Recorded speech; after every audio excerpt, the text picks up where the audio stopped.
please subscribe and don't forget to press the bell icon to get notified whenever we upload a new video.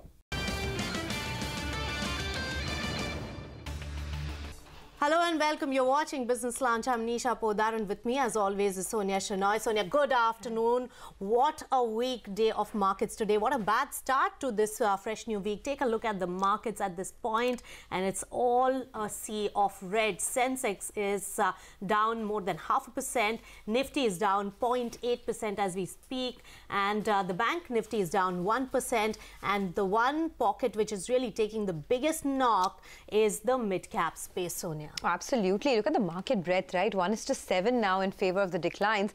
And India is actually grossly underperforming most of its global peers. That's been the big worrying part. Not just developed markets, but India is underperforming all the emerging markets as well. Even this afternoon, most of Asia is trading in the green, while look at where we are. Down almost 210 points on the Sensex now. Anuj is here with us. Anuj, hi afternoon. Not turning out to be a good afternoon at all. In fact, the bears, are sort of increasing their control on the market now. Yeah, Sonia, so obviously if there is some bit of problem for our market, there's selling at every level. Today's problem is that even intraday recoveries are not sustaining.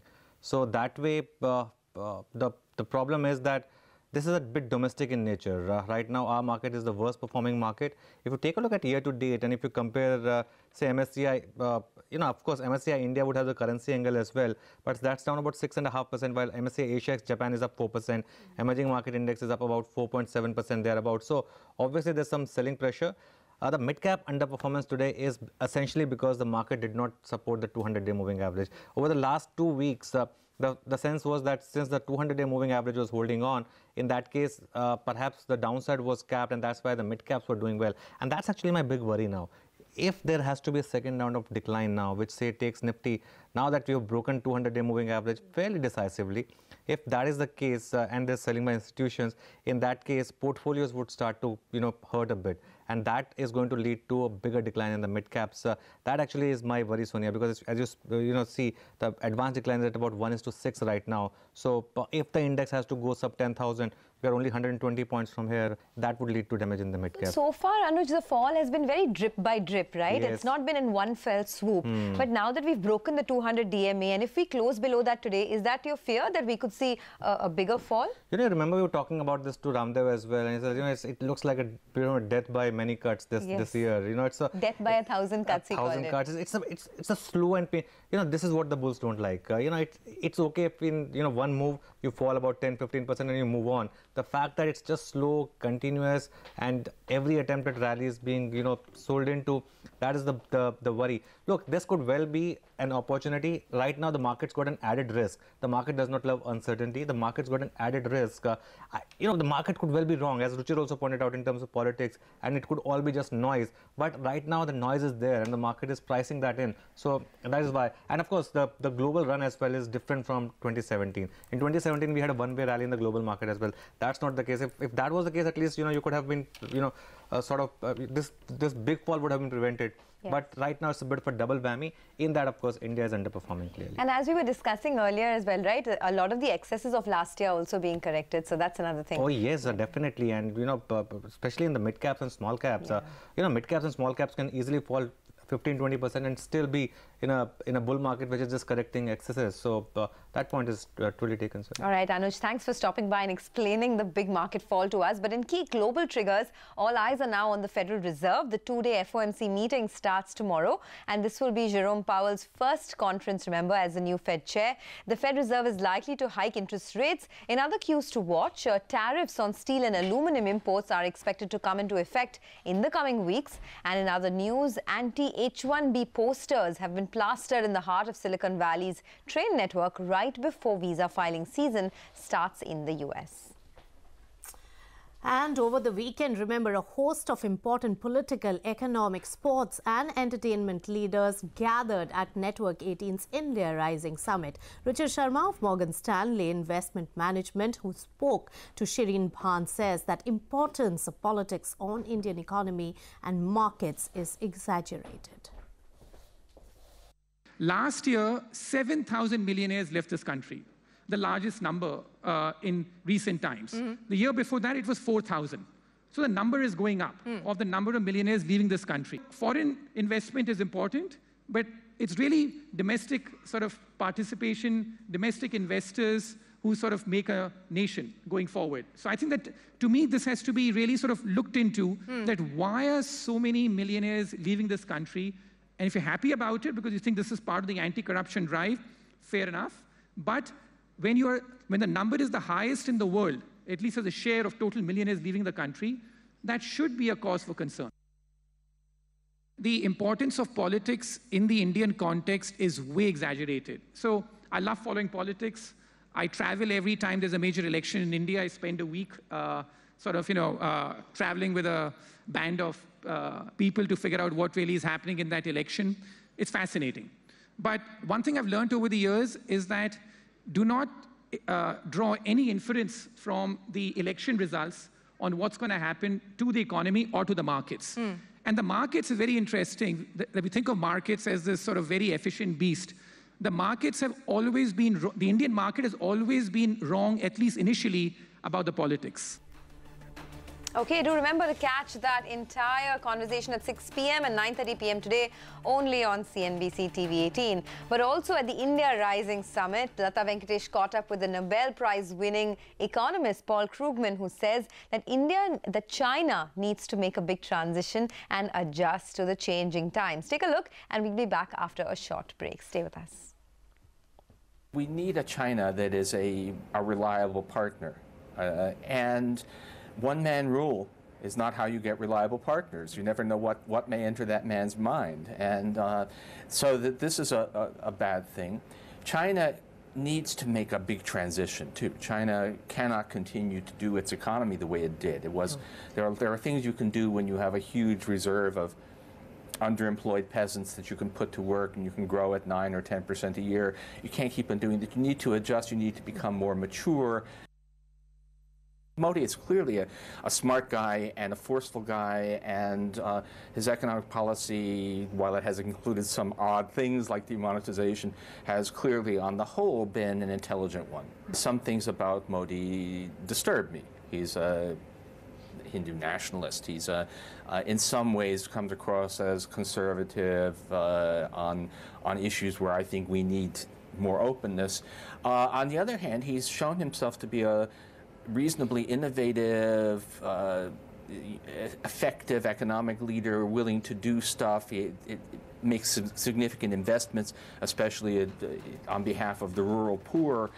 You know what? The market is still falling some more. So it's almost a 1% cut now that you're seeing on the Nifty. Look at that, moving to the low point of trade. There's something inherently wrong. The mid-caps are down almost 320 odd points. Not looking good at all. By the way, the cash market volumes have gone to more than 16,000 crores. And in a falling market, such high volumes can only mean that there's plenty of selling that we're seeing, especially from the FI community. But let's talk about some IPOs now, because the last fortnight has been flooded with IPOs. Auto component manufacturer Sandhar Technologies IPO opens today. The price band is fixed between 327 and 332 rupees. Let me just tell you a little bit about the company. It's an auto ancillary player. It is basically in safety and security systems. It provides components to a whole host of sectors, be it two-wheelers, commercial vehicles, etc., construction equipment as well. Largest revenue contribution comes from Hero MotoCorp. Almost 30% of their business is from Hero MotoCorp. So it's heavily in that space. And it has a debt, about 500 crores of debt, and it's going to use part of the proceeds of the IPO to retire that debt. The rest of it is going to be used for capital purposes. The good part is the financials of the company have been very steady. Almost a 10% revenue growth over the past 4 years, 12.5% EBITDA growth over the past 4 years, and profit growth of almost 20% or so. The only thing is, compared to its peers, it is a bit pricey, a bit expensive. So you should keep that in mind as well. But we spoke to Jayant Davar, the co-chairman of the company, to find out more about the growth prospects. Let's listen into what he had to say. With the rural demand going up, you have a huge amount of growth in the two-wheeler segment, for example, the motorcycles especially. The cars are doing well. So after a long time, you see the auto sector doing well in almost every aspect of whether it's two-wheelers or four-wheelers or three-wheelers or commercial vehicles or tractors and what you have. When you're investing, there is a certain amount of capital expenditure that goes on to the OPEX and to the revenue expenditure side. So there has been a drop in the last few years. And now that revenue started operating out of there, a lot of, so we've seen a 120 basis points jump in the EBITDA margins already.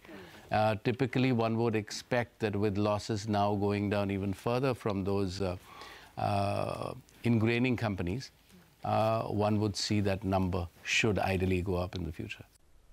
All right, and the markets are still looking weak, but in this falling market also there are some counters on the back of some news development which are holding high.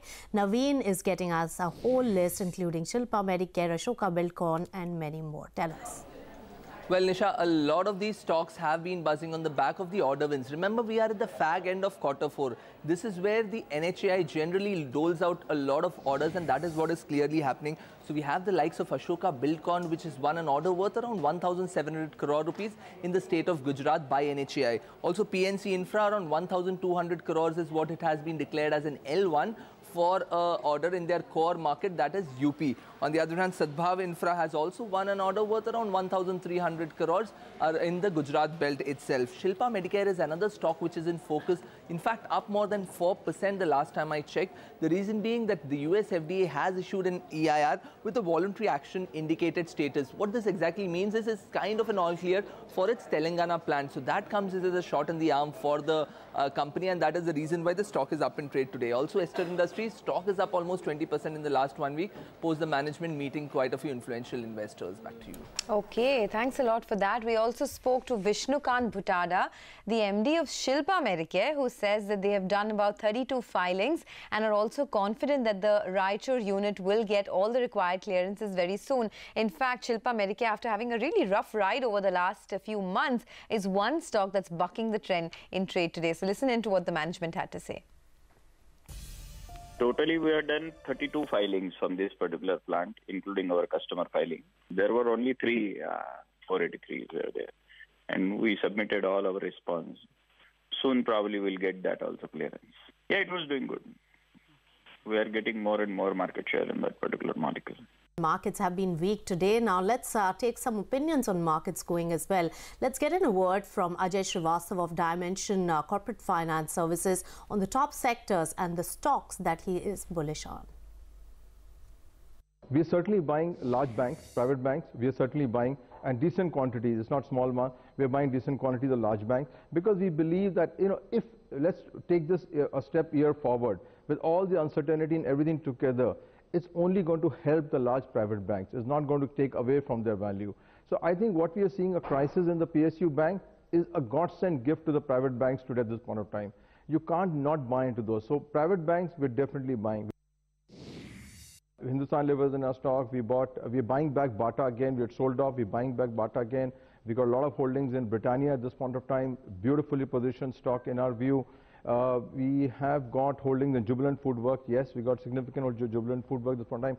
And now we are looking at whether ITC makes some sense. ITC perhaps, timing-wise, we can wait a while, but it's at the cusp where you can see a major transformation of the stock in terms of FMCG.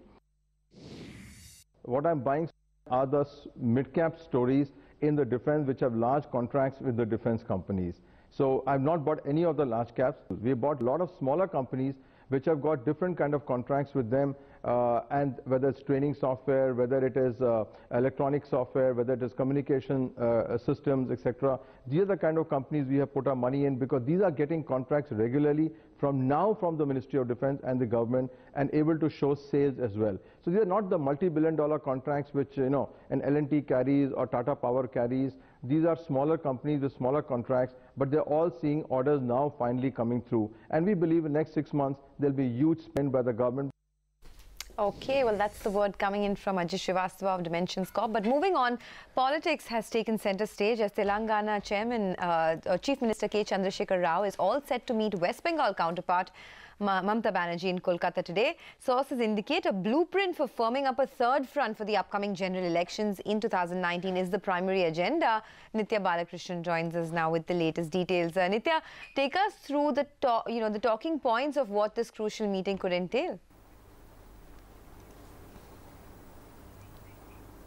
Absolutely, Sonia. In fact, just an hour ago, we did see the Chief Minister of Telangana leave for Kolkata, and categorically we're given to understand around 3:30 to 4 p.m. he will begin that crucial meeting with his West Bengal counterpart, Mamata Banerjee. Now, look at the timing of this, Sonia. We are talking about the first decision they're likely to take, whether or not to support the TDP's no confidence motion against the BJP as and when it comes up in the Lok Sabha. Today, of course, the Lok Sabha has been adjourned without taking up that crucial issue. But should they support the TDP is one decision that they will take. Of course, immediately followed by, will they extend an invitation to the TDP for joining the third party or national alliance? Now, what we're given to understand is that the focus point will be the blueprint of the third front that they're looking to form, a non-BJP, non-Congress party amongst regional parties, of course, for the 2019 general elections. What they are looking to do is decentralize power, ensure that apart from banking and finance, national security and defense, all other issues are in the power and in the realm of states. So it will be interesting to see what the blueprint really is after this crucial meeting and who all they will be meeting over the next couple of days. But the beginning of the third front being formed already. And what will this mean for TRS here in Telangana? We're given to understand from sources that it could be KTR in the next 2 months who takes up the presidency of the TRS here. So a whole lot of political turn in this part of the country, but one that will definitely have impact in the 2019 general election, Sonia. Oh yes, Nitya. In fact, all eyes would be on those elections. And